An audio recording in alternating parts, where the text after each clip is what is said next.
Welcome to Indie Watch, where we determine whether or not games are worth your time or not. And this is Infernax, a game about going on a holy crusade to save your homeland from demons. Forged in the depths of NES Hell, this game will challenge you and bring you to your limits, and teach you that your actions have consequences.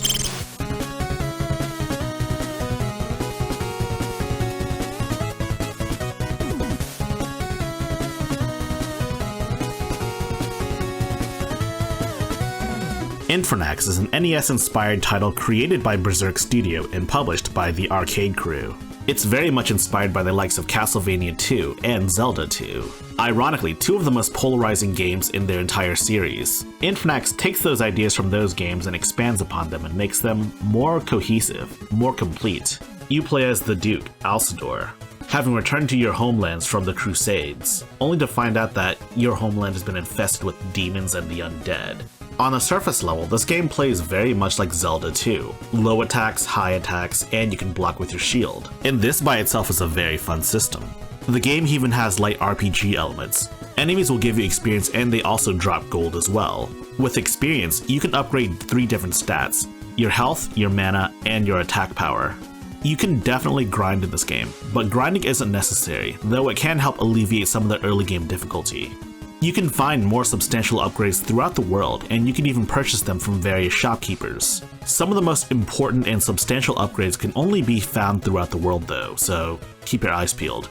Speaking of the world is pretty big, and there's plenty of different areas to explore and castles to explore as well. Honestly, I think it's a perfect length. The world isn't so big that it becomes a chore to explore, and there's plenty of unique areas as well. And of course, in true Metroidvania fashion, more of the world opens up to you when you get more upgrades. There's a number of different side quests that you can partake in as well. The objectives for each side quest can be quite varied as well, and some side quests can only be completed during a certain time of day.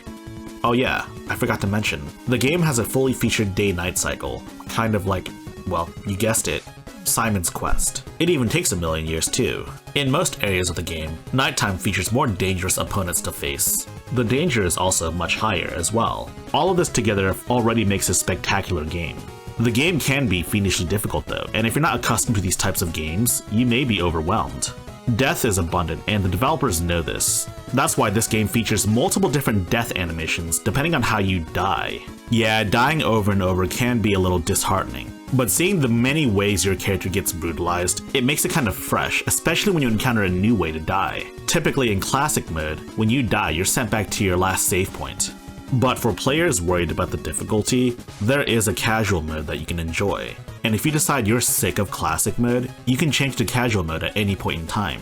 Just know that you can't change it back to classic, and there's an achievement tied to beating the game in classic mode. And you may be asking yourself, wow, this is a great game, but what do you mean by your actions have consequences? At various points in the game, you have the ability to choose fate. In most games, it's pretty obvious which one's the good option and which one's the evil option.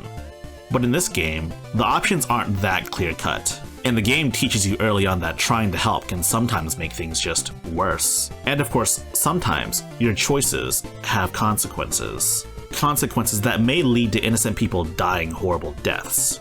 You can never know what'll happen next unless you've already played the game a few times. The number of choices you have, as well as what choices are presented to you, it gives this game some true replay value.